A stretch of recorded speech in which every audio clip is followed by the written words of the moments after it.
Le réchauffement climatique. Beaucoup pensent qu'on ne peut pas revenir en arrière. Mais on peut. Les océans et les forêts sur cette planète peuvent absorber 3 gigatonnes d'émissions de carbone. Ça marchait très bien jusqu'à 40 ans en arrière, lorsque le seuil des 3 gigatonnes a été dépassé pour la première fois.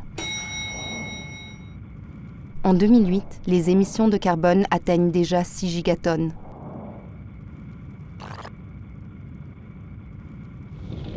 Les pronostics montrent que si nous ne changeons rien, les émissions vont encore augmenter jusqu'à 14 gigatonnes en 2050. Qu'est-ce que ça signifie? En mots simples, ça signifie des déserts, des désastres naturels qui conduisent à des conditions qui ne permettent pas la survie de l'humanité. Il apparaît que nous pourrions vouloir empêcher ça d'arriver. Pour faire cela, nous devons redescendre au-dessous des 3 gigatonnes avant 2050. Mais comment? La bonne nouvelle est que de nombreuses solutions alternatives existent déjà.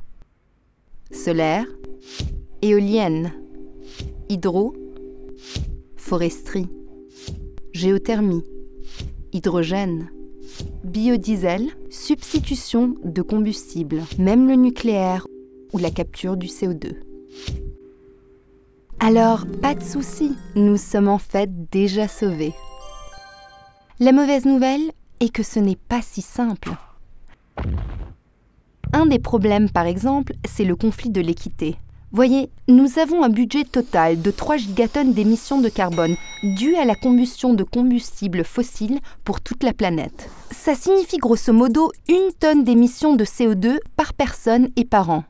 Maintenant, si on compare les émissions réelles des différents pays, nous verrons quelque chose d'intéressant. Les émissions moyennes par tête au Bangladesh sont de 0,5 tonnes de CO2 par an, la moitié de la quantité permise par individu. La moyenne en Europe est de 7 tonnes, c'est-à-dire 7 fois plus que permis. La moyenne aux USA est de 22 tonnes. Qu'est-ce que cela signifie si l'on veut réduire les émissions globales? Qui produit combien et quand? Le problème se complique. Alors, allons sur le chemin le plus facile. Récupérons tout le pétrole pour notre pays et employons l'armée pour nous garder contre les pauvres qui voudront nous le prendre. Ceci assurera notre style de vie pour les 15 prochaines années. Bon, peut-être seulement 10 ans. Dans tous les cas, pour certains d'entre nous. Mais bon, reconnaissons que certains d'entre nous pourraient vouloir vivre un peu plus longtemps. Alors, regardons encore nos solutions alternatives. Laquelle est la meilleure? En fait, nous allons avoir besoin de toutes les solutions ensemble pour arriver à temps sous la barre des 3 gigatonnes.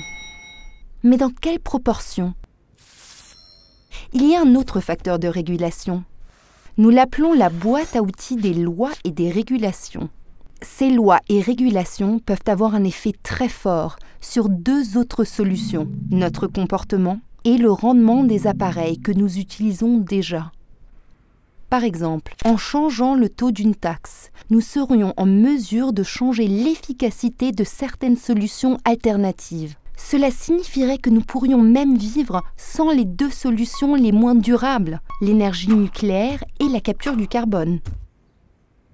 Ceci fut une petite introduction pour un grand problème.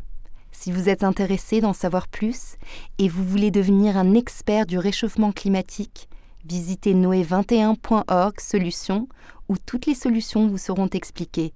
À tout de suite.